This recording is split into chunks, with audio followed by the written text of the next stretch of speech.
새해가 밝으면 많은 사람들이 덕담을 주고받습니다. 그런데 올해 좀 사라진 덕담 표현 한 가지가 있는 것 같습니다. 무엇일까요? 오늘 말씀 주제와 좀 관련이 있어요. 유일한 희망. 유일한 희망. 여러분 혹시 이런 표현 요즘 많이 듣지 못하지 않으세요? 희망찬 한 해가 밝았습니다. 희망찬 한 해가 시작되었습니다. 아마도 코로나19 때문에 2021년이 그렇게 희망이 가득 찬 한 해로 보이지 않는 것 같습니다. 코로나19가 우리의 생명에 위협을 주는 이상 우리는 더 이상 그 희망이 보이지 않는다라고 말하는 사람도 있을 것입니다. 그래서 지금 온 세계는 백신과 치료제에 희망을 걸고 백신 확보에 혈안이 되고 있죠. 우리나라도 그것 때문에 여론이 들썩거리고 있습니다. 잘 보십시오. 우리에게 가장 중요한 것은 생명이고 그 생명을 안전하게 하는 백신을 소유하는 것이 바로 희망입니다. 이렇게 무엇을 얼만큼 가지는 것이 희망이 되는 것, 뭔가를 소유한 것이 희망이 되는 것은 우리 모두에게 매우 익숙합니다. 왜 돈이 우리에게 희망이 됩니까? 우리에게 돈이 왜 위로가 되고 만족이 되죠? 왜 돈 때문에 사람들이 행복해하죠? 그것은 돈이 있으면 우리의 건강을 잘 관리할 수 있고요, 안티에이징을 통해서 우리의 젊음을 유지하는 데 도움이 되기 때문에 그렇습니다. 그리고 풍성한 그 생명력을 더 유지할 수 있다라고 생각합니다. 그러나 예수 그리스도는 소유에서 행복을 찾는 모든 것에 대해서 그런 희망을 철저하게 꺾어버립니다. 죄송하지만 코로나19 백신에서 위로를 찾는 이들의 소망의 싹을 잘라버립니다. 이 말을 불쾌하게 생각하지 마십시오. 예수님은 우리 모두가 손에 꼭 쥐고 있는 작고 초라한 희망을 놓게 하고 더 아름답고 영원한 희망으로 그 손에 쥐어주기 위해서 우리의 손을 펴시는 것이죠. 그리고 우리가 쥐고 있는 희망을 내려놓게 만드십니다. 예수님이 우리에게 주시는 것은 살아서나 죽어서나 우리의 유일한 희망이 뭔지, 바로 그 희망을 우리 손에 쥐어주기를 원하는 거죠. 그래서 그 희망이 오늘 새해 이 신년 예배 여러분에게 줄 수 있는 최고의 복입니다. 새해 복 많이 받으십시오. 아멘. 그 복에 대해서 말할게요. 12장 1절을 보니까요, 지금 예수님 주위에 수만 명이 모여 있고요, 발에 밟힐 지경이다라고 지금 말하고 있습니다. 그 많은 사람들은 아마도 예수님께 뭔가 기대를 하고 왔을 것입니다. 밟힐 지경이었던 건 예수님께 접근하려고 사람들이 밀고 당기는 막 그런 분위기를 충분히 연상할 수 있을 것입니다. 병 고침을 원하는 사람부터 해서 예수님의 권위 있는 가르침을 듣기 위해 온 사람들도 그 자리에 와 있습니다. 예수님 먼저 그런데 제자들에게 당시 종교 지도자였던 바리새인들의 위선과 거짓을 폭로하는 가르침부터 시작하십니다. 그리고 그들을 두려워하지 말라고 말해요. 왜 제자들은 그 바리새인들을 두려워할 수밖에 없죠? 그들은 제자들에게 고통을 줄 수 있기 때문에 그렇습니다. 근데 예수님 말씀하십니다. 그들은 제자들의 몸을 죽일 수는 있지만 그 후에 제자들의 영혼에 어떠한 영향도 줄 수 없다. 그들을 두려워할 필요 없다라고 이렇게 말씀하십니다. 그리고 제자들이 진짜 두려워할 분은 죽음 이후에 영원한 지옥에 던질 수 있는 분을 두려워해야 된다라고 말씀하고 있습니다. 즉 죽어서도 우리의 생명을 쥐고 계신 분을 두려워해야 된다라고 지금 말씀하고 있는 것이죠. 그래서 지금 예수님은 제자들에게 영적인 생명이 제일 중요하다라는 말씀을 지금 주고 계신 중입니다. 영적인 생명이 중요하다. 그런 상황에 무리 중 한 사람이 튀어나와서 이제 한 가지를 예수님께 청하는 장면이 오늘 본문입니다. 이 한 사람은 수많은 이유로 지금 예수님께 다가오려고 하는 사람들을 뚫고 예수님께 이 간청을 할 만큼 가까운 곳에 지금 진입한 사람이에요. 그렇죠? 그리고 아마도 그 주위에 있는 사람들 모두가 아마도 예수님께 뭔가를 간청하고 싶은 사람들이 다 모여 있었을 거예요. 하지만 예수님이 뭔가 가르침을 주기 때문에 그 가르침이 끝나기를 기다리는 사람들이 있었을 것이고요. 또 예수님이 중요한 가르침을 주고 있는데 중간에 끼어들 수 없잖아요. 그럼 무례함을 범할 수는 없으니까요. 근데 지금 그런 상황에 지금 한 자리 끼어들어서 지금 이 말을 하고 있는 것입니다. 그래서 궁금해져요. 도대체 얼마나 대단한 것이길래 이 사람이 뭘 구하는 것일까라는 생각이 듭니다. 그의 청은 이것입니다. 선생님, 형이 아버지에게 받은 유산을 공정하게 저와 나누지 않습니다. 오셔서 이 경제 불공정의 문제를 해결해 주십시오. 라고 말합니다. 어떤가요? 예수님께 대단한 걸 구하러 나온 줄 알았더니만 돈 문제 해결해 달라고 구하고 있습니다. 사랑하는 사람이 죽을 병으로 고통받는 사람, 그리고 그 자리에 혹은 고칠 수 없는 병에 걸리고 나서 자신의 탐욕스러운 삶을 후회하고 이제 예수님의 가르침을 듣기 위해 온 사람들이 이 말을 들었다면 아마도 참 어리석은 사람이구나, 별거 아닌 거 가지고 구하고 있구나, 인생을 모르는구나, 이렇게 생각할 수 있는 그런 제목이라고 볼 수 있습니다. 하지만 질문이 있어요. 여러분의 현실에서 볼 때 이 사람이 구하는 요청은 어떻게 다가오십니까? 그렇게 무시할 만한 그런 제목인가요? 예수님은 그런데 그의 요청을 거절해버리세요. 예수님은 이 땅의 경제 정의에 관심이 없으신 것입니까? 물론 한 가정의 경제적 불공정에 의한, 그래서 말미암아 그 관계가 다 깨져버렸잖아요. 가족 관계가 다 깨져버렸잖아요. 거기에 대해서 예수님은 전혀 관심이 없으신 것입니까? 만약 여러분의 가정에 유산 문제 때문에 형제의 관계가 완전히 깨져버린, 산산조각 나버린 고통스러운 과정을 통과한 사람이 있다면 지금 이 사람이 가지고 온 문제는 굉장히 진지한 질문이고요, 매우 중요한, 자신도 하고 싶은 그런 질문일 수 있습니다. 이 일로 가족들이 경제적 빈곤에 시달렸다고 생각해 보십시오. 누군가가. 그렇다면 더욱더 이 문제는 가벼운 문제는 아니에요. 그에게는 너무나 바로 잡아야 될 문제입니다. 사실 여기에 등장한 이 가정, 즉 이 사람의 문제는, 이걸 확대하면 이 사회가 그대로 다 드러납니다. 오늘날 사회의 갈등이란 것은 한마디로 부의 분배가 아닙니까? 부의 분배를 어떻게 할 것인가? 부의 분배에 대한 방법을 두고 이 세상은 크게 두 가지로 갈려져 있죠. 나누어져 있습니다. 그렇다면 한 개인과 거대한 사회의 간구인 그 부와 소유, 돈이라는 주제에 대해서 예수님은 전혀 관심이 없는 것입니까? 예수님이 여기에 대해서 간섭하고 싶지 않아요? 그 안에 있는 불공정과 고통에 예수님은 전혀 상관하지 않으면서 영혼 구원이 제일 중요한 거야, 영혼만 구원받으면 돼, 나는 어떤 이런 입장으로 이 문제를 대하시는 것입니까? 아닙니다. 아닙니다. 예수님의 39개의 비유가 성경에 등장하는데요, 39개의 비유 중에 11개가 돈과 관련되어 있거나 그 돈이 사용되는 것과 관련되어 있습니다. 돈 문제와 관련이 있어요. 이 말은 예수님이 말씀하시면 거의 30% 가까이가 직감적으로 돈의 문제와 관련이 있다는 말입니다. 예수님은 계속 돈을 어떻게 사용해야 되는지에 대해서 끊임없이 성경은 말하고 있습니다. 예수님은 사회 정의에 대해서 큰 관심을 가지고 계십니다. 그가 창조한 세상 안에 하나님의 공의로운 일들이 이루어지는 것, 경제가 온전하게 바르게 움직이는 것에 대해서 예수님은 관심을 가지고 계십니다. 특별히 누가복음은 가난한 자들에 대한 관심이 굉장히 크거든요. 그런 의미에서 이 문제는 예수님이 평소에 자주 하시던 말씀이에요. 그런 의미에서 이 사람은, 이 동생은 예수님께 이 말씀 드리면 바로 잡아줄 것이야 라고 생각하고 이 말을 했는지 몰라요. 왜냐하면 예수님 평소에 자주 하시던 말씀의 주제이니까요. 그렇다면 왜 예수님은 이 요청을 거절하는 것입니까? 분명히 이건 바로 잡을 수 있잖아요. 예수님 정확하게 그가 가진 두 가지 문제를 지적합니다. 이 말은 어떤 의미에서 예수님은 그의 요청을 거절한 게 아니에요. 그의 요청을 무시하는 게 절대 아닙니다. 도리어 그가 간과하고 있는 것, 그가 무시하고 있는 것, 그가 오해하고 있는 두 가지를 먼저 언급하는 거예요. 그걸 언급해야지만이 이 문제를 다룰 수 있는 것이죠. 분배의 문제를 말할 수 있는 것이죠. 우선순위가 바뀌지 않으면 사회 정의의 문제를 다룰 수가 없는 것이죠. 이것은 매우 중요합니다. 오늘 이 말씀을, 그리고 저희 교회 처음 방문해서 이 말씀을 듣는 사람도 있을 수 있고요, 그리고 매주마다 교회에 오신 분들도 너무 쉽게 오해하는 두 가지가 있습니다. 우리가 예배할 때 오해하는 두 가지입니다.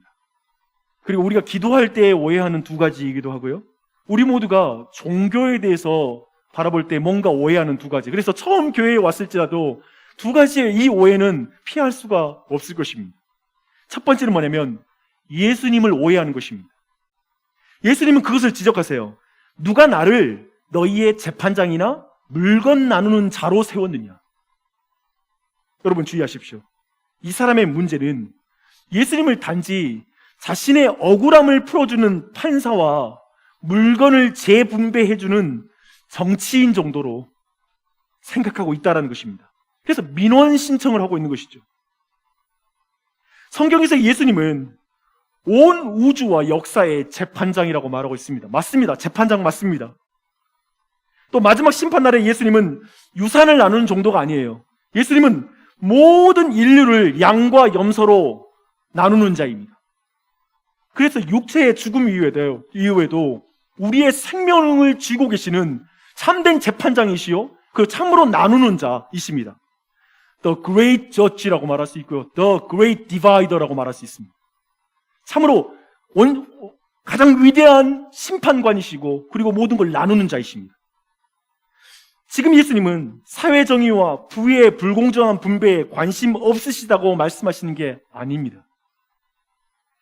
예수님은 지금 우리가 예수님을 나의 왕, 나의 주님이라고 믿지 않고 그저 내 민원을 해결할 심부름꾼으로 생각하고 민원 해결자 수준으로 생각하면서 관계를 맺는 것에 대해서 지적하는 것이죠. 이 말은 사실상 그 사람이 여전히 스스로 왕인 사람입니다. 스스로 자신의 인생에 대한 주인이 자신이라고 생각하고 있어요. 그래서 여전히 그의 모든 것은 하나님의 것이라고 생각하지 않아요. 자신의 모든 소유가 하나님의 것이라고 생각하지 않아요. 그는 하나님보다 자신의 소유를 더 사랑하는 자예요. 그래서 그 자신이 사랑하는 자를 위하여, 가장 사랑하는 것을 위하여 하나님을 동원할 수 있는 자예요. 그의 인생의 유일한 희망은 뭡니까? 그가 가장 사랑하는 게 뭡니까? 돈입니다. 지금 그것을 가지고 있는 것이죠. 15절을 읽겠습니다. 그들에게 이르시되 삼가 모든 탐심을 물리치라. 사람의 생명이 그 소유에 넉넉한 데 있지 아니하니라 하시고 두 번째 오해가 나옵니다. 그리고 이제 예수님은 그가 가진 희망의 실체가 뭔지를 명확하게 드러내십니다. 뭐냐면 사람의 생명이 그 소유에 넉넉한 데 있다라고 생각하는 사람이라는 것입니다. 소유의 넉넉함에 희망이 있다라고 생각하는 거예요. 여기에서 생명이란 직역하면 그의 존재라고 말할 수 있습니다. 그의 존재. 예수님 말씀하십니다. 당신의 소유에 당신이 존재하는 것이 아닙니다. 너의 소유에 넉넉한데 너의 생명이 있지 않다. 당신의 생명과 존재는, 행복과 희망은 소유에 존재하지 않습니다. 라고 지금 말씀하고 있습니다. 이렇게 예수께서 지금 와서 지금 형을 심판하여 경제정의를 실현해달라고 하는 그 동생을 보실 때 사실 먼저 판결을 받아야 될 사람이 동생이라는 거예요. 그가 먼저 예수님 앞에서 바르게 지금 교정돼야 된다는 거예요. 형을 먼저 고치고 됐다고 하나님 내 형을 고쳐주세요 라고 말하고 있잖아요. 그 순간 예수님은 아니 지금 너가 먼저 고쳐줘야 돼 라고 말하고 있는 것이죠. 그는 하나님이 아니라 돈이 생명을 준다라고 생각했기 때문에 그렇습니다. 그는 하나님이 아니라 돈을 희망이라고 생각하며 돈으로부터 큰 위로를 받는 사람이었습니다. 그래서 그는 창조주인 하나님보다 돈을 더 사랑하는 사람이죠. 소유의 넉넉함에 생명이 달려있기에, 행복이 달려있기에 예수님을 이용해서 소유를 확보하려고 하는 것이 지금 이 사람이 간구하는 중요한 주제입니다. 예수님은 이 문제를 드러내십니다. 예수님은 그리고 그에게 말씀하세요. 그리고 우리에게 이렇게 말씀하세요. 내가 왜 여기에 있는지 아직도 모르겠느냐? 나는 내가 너 자신이 스스로 생각할 때 너의 정체성을 만들어 줄 것이라고 생각하는 그 커리어를 갖추게 하기 위해 이 땅에 내가 온 것이 아니다. 내가 너의 정체성이다. 내가 누구인지 아직도 모르겠니? 나는 너 스스로를 행복해 줄 것 같은 것들을 내가 선물해 주기 위해 온 존재가 아니라 내가 너의 행복이다. 내가 길이요, 진리요, 생명이다. 너의 존재이다. 이 말씀을 하시는 것이죠.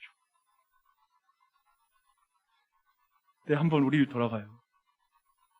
우리는 끊임없이 하나님, 내가 생각할 때 이 좋은 게 있는데요, 이것 좀 주지 않을래요? 하나님, 내 생각에 이렇게 하면 너무 좋겠는데요, 하나님 도와주시지 않을래요?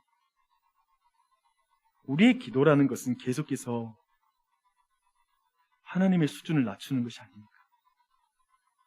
내가 생각할 때 더 좋은 게 있는데 하나님이 여기에 좀 도와주지 않을래요? 하나님, 이것을 주시면 제가 행복할 것 같아요. 하나님, 이런 지위를 제게 주신다면 제가 만족할 수 있을 것 같아요. 제가 이런 칭찬을 들으면 제 자존감이 회복될 수 있을 것 같아요. 하나님이 들어주시면 제가 하나님께 올해 내 모든 삶을 헌신할게요. 10의 1조를 더해서 내가 헌금할게요. 그런 이들에게 주님 말씀하십니다. 왜 너는 자꾸 모래성 위에 튼튼한 집을 지어달라고 나한테 기도하는 것이니? 나는 내게 좋은 집을 주고 싶단다. 하지만 모래성 위에다가 집을 지어주는 것은 아무런 의미가 없지. 내가 너의 행복이 되고 내가 나의 자녀가 되는 것으로 네가 만족하고 내가 너를 사랑하는 것이 너의 자존감이 되는 것, 내가 예수 그리스도를 통해 준 은혜에서, 내가 준 은혜에서 너의 존재를 발견하지 못하면 너는 이 세상 어떤 곳에서도 너는 너의 존재를 발견할 수 없단다. 행복을 발견할 수 없단다. 이렇게 말씀하시는 것이죠. 그래서 주님은 우리가 소유에서 생명을 찾는 것, 돈에서 정체성을 찾는 것을 그냥 참고 보지를 못하십니다.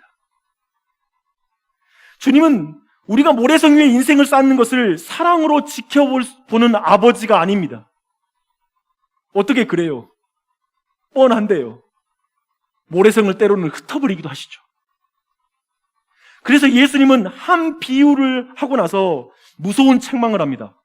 소유의 넉넉함에서 자신의 존재를 찾는 자에게 뭐라고 하냐면 바보야, 어리석은 자야.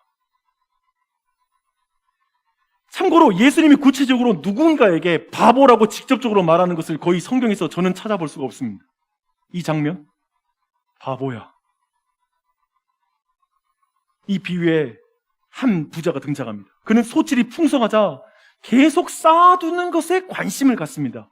그래서 곡간을 크게 짓습니다. 34절이 말하듯이 보물이 있는 곳에 그의 마음이 있기 때문에 그렇습니다. 그의 마음은 곡간에 소출과 물건이 쌓이자 만족해요. 오늘식으로 말하면 은행 잔고에 수십억, 수백억이 딱 이렇게 쌓여 있으니까 너무 영혼까지 만족하는 것입니다. 그는 자신의 만족감을 이렇게 표현합니다. 영혼아, 봐봐요. 영혼아, 여러 해 쓸 물건을 많이 쌓아두었으니 평안히 쉬고 먹고 마시고 즐거워하자. 예수님은 이 말 하고 나서 더 이상 비유를 이어가지 않고 아주 직접적으로 이 비유의 대상이 너야 라고 지적하듯이 바로 말해요. 바보야, 오늘 밤 내 영혼을 도로 찾으면 그 준비한 것이 어떻게 되겠니? 너가 형과 소송을 걸어서 형한테 기업고 그 돈을 빼앗아서 오늘 밤에 그 돈을 베고 잠을 잔다면, 근데 오늘 밤 내가 내 영혼을 가지고 간다면 너 그 돈은 어디에 가겠니? 이 비유는 이 땅의 생명과 소유가 얼마나 불안하고 그리고 그것이 얼마나 일시적인지에 대해서 강조하는 비유입니다. 불안하다는 거예요. 이 땅의 사람들은 소유와 생명을 연결시키죠. 아까 말했죠. 그게 희망이잖아요. 그래서 그토록 소유를 추구하죠. 생명 때문에. 그래요. 근데 그것에 대해서 지금 얼마나 그것이 연결이 부족한지에 대해서, 그 고리가 얼마나 약한지에 대해서 예수님은 강조하시는 거예요. 언제까지나 살 것처럼 육신의 즐거움을 맛보는 것이 얼마나 바보 같은 것인지에 대해서 말씀하고 있습니다.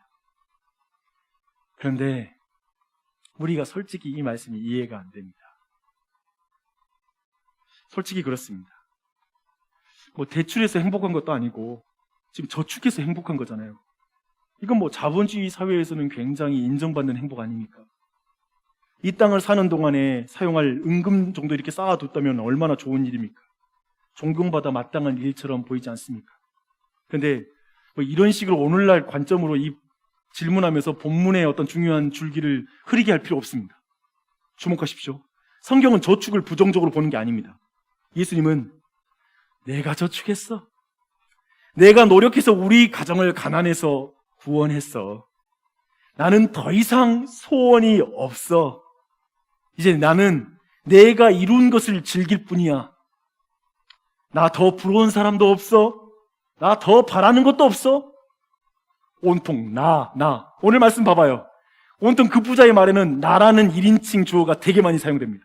나를 위해. 내가 다 했어. 나 자신이 오늘 밤이라도 죽을 수 있는 존재인 것을 보지 못하는 것을 주님은 경계하십니다. 결국 돈이라는 것이 영적으로 진정한 현실을 보지 못하게 하는, 우리를 눈뜬봉사로 만들게 하는 그런 힘이 있다는 것 또한 더 드러납니다. 사람들은 끊임없이 소유와 생명을 연결시키는데, 그래서 돈이 많으면 자신이 영원히 살 수 있을 것처럼 그렇게 자신감을 갖게 되는데, 예수님이 말씀하시는 건 그 돈과 소유의 관계는 불완전하고, 아니 그 돈과 소유의 관계는 없다라는 거예요. 크지 않다라는 거예요. 코로나19 백신이 생명과 굉장히 관련이 있어 보이죠.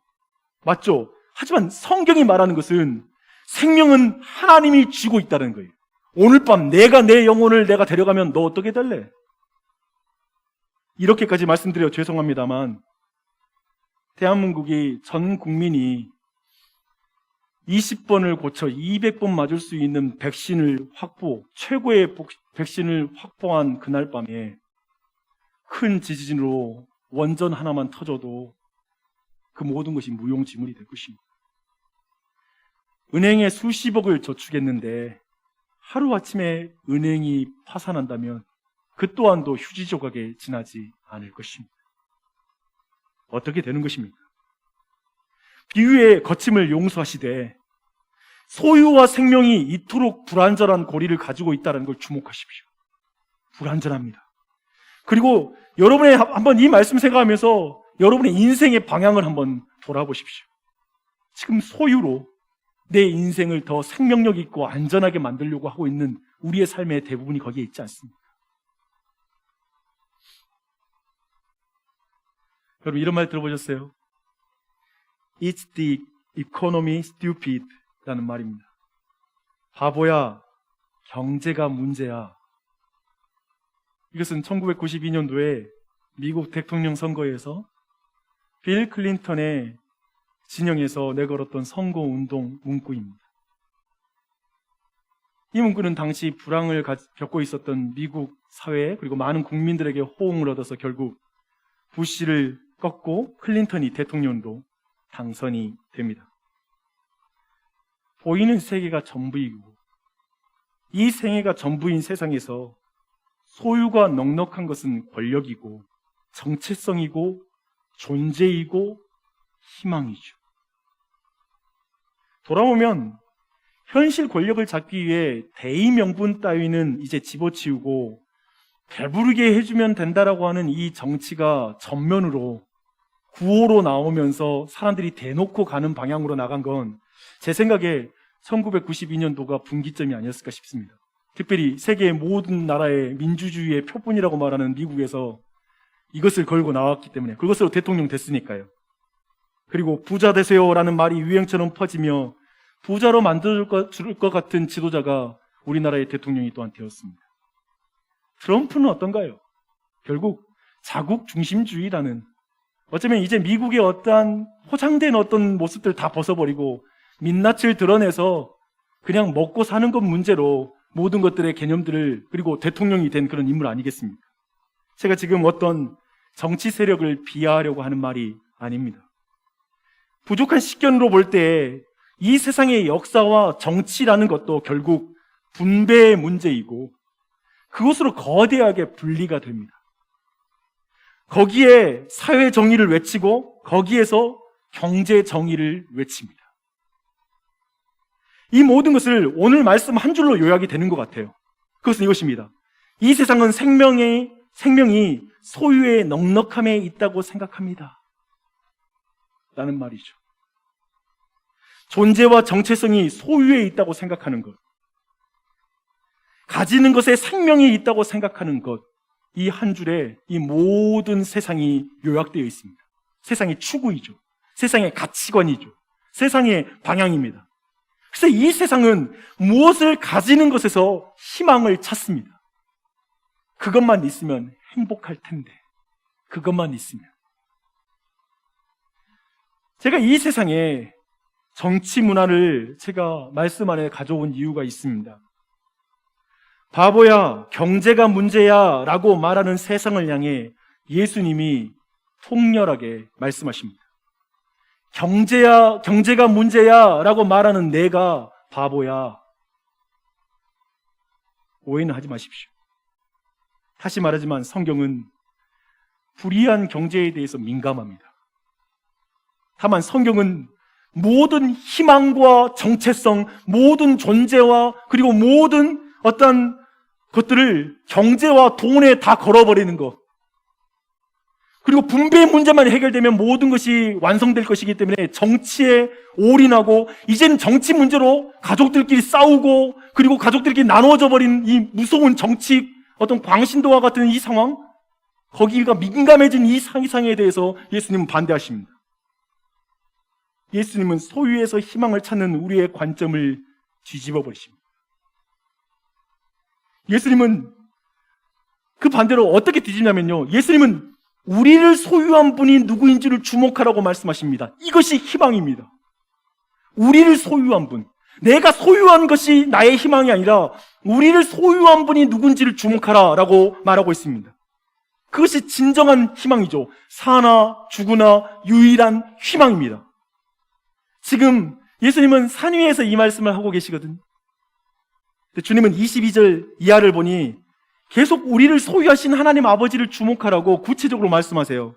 너희 목숨을 위하여 무엇을 먹을까, 몸을 위하여 무엇을 입을까 염려하지 마라.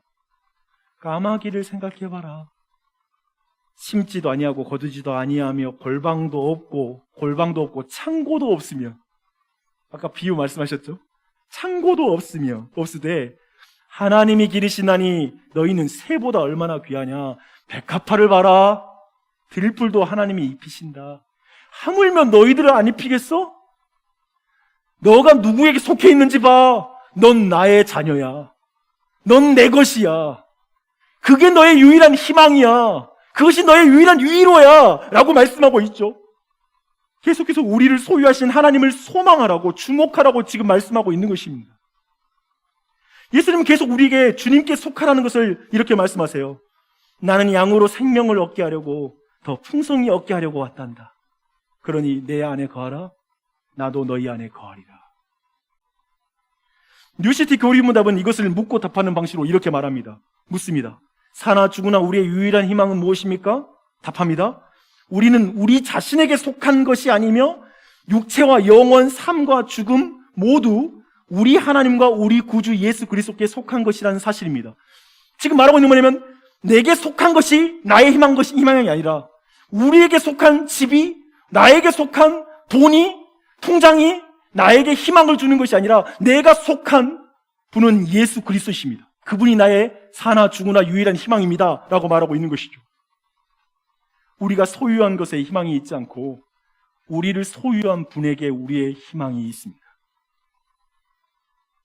주 안에 사랑하는 여러분, 2021년 안전한 백신이 빨리 보급되어서 전 세계가 코로나19 이 공포로부터 하루속히 해방되었으면 좋겠습니다. 그러나 그것을 소유하는 것은 사나 죽으나 우리의 소망이 될 수는 없을 것입니다.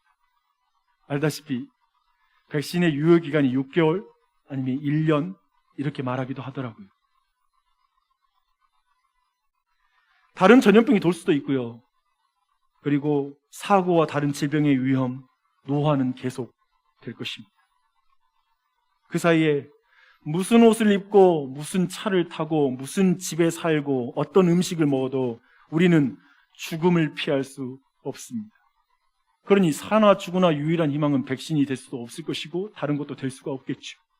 사랑하는 여러분, 21절은 그래서 그러면 오늘 말씀대로 우리가 어떻게 살아야 됩니까? 라고 말하는 것에 대해서 대답하고 있습니다. 뭐라고 하냐면 거지처럼 살지 말고 부자처럼 살라는 것입니다.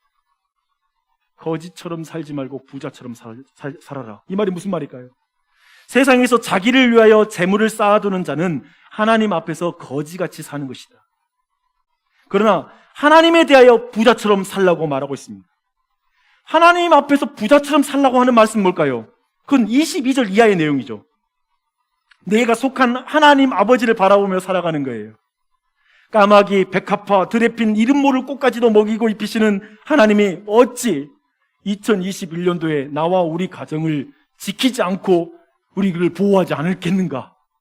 그분을 바라보며 사는 것이 부자로 사는 것입니다. 그런 은혜가 있길 바랍니다. 아멘. 또한 예수님 마지막으로 하나님께 속한 것에서 희망을 찾는 이들에게 기대하는 두 번째 삶을, 부자의 삶을 말하고 있습니다. 41절과 42절에서 말하고 있습니다. 베드로가 여짜오되 주께서 이 비유를 우리에게 왜 하심입니까? 물어보죠. 왜 모든 사람에게 하심입니까? 주께서 이르시되 지혜 있고 진실한 청지기가 되어 주인에게 그 집 종들을 맡아 때를 따라 양식을 나누어 줄 자가 누구냐? 요약 전달의 달인이신 예수 그리스도께서 우리의 모든 정체성, 앞에 있는 모든 말씀을 묶어서 한 단어에 넣어요. 청지기. 청지기로 사는 것이 부자로 사는 것이다. 청지기는 뭡니까? 자기에 있는 모든 재물이 내 게 아니에요. 내게 있는 모든 재물이 하나님의 것이란 거예요.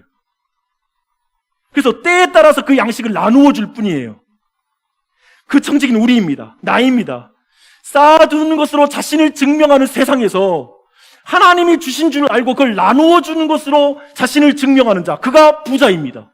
하나님께 부자예요.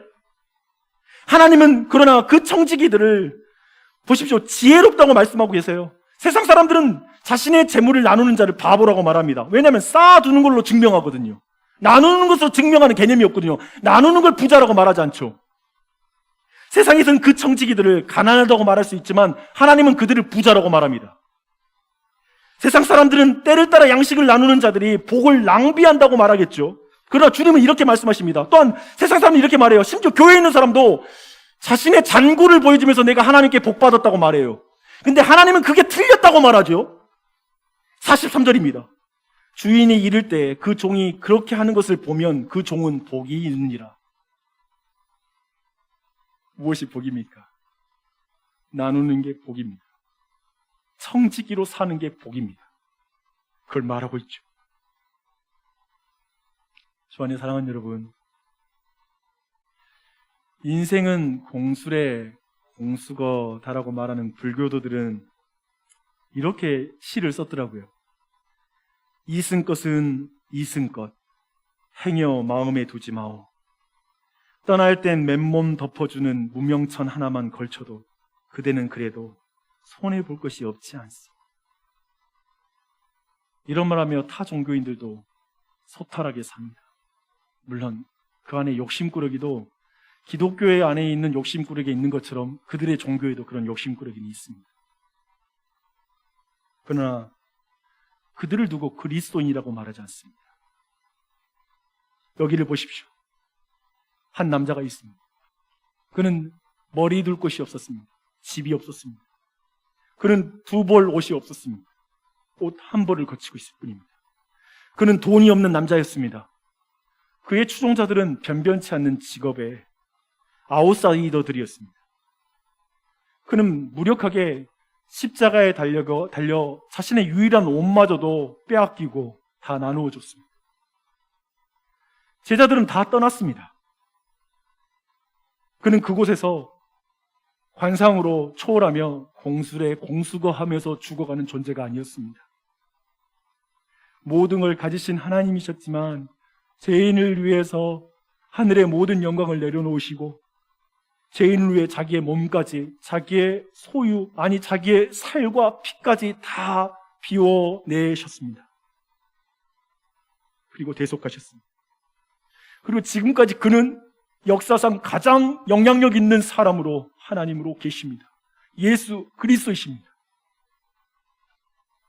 그리고 소유에서 부자가 아니란다, 나눠서 부자란다 라고 제자들에게 가르치셨고, 그 무력했던 제자들은 이 말씀에 순종하여 성령 안에서 위대한 일을 이루었습니다.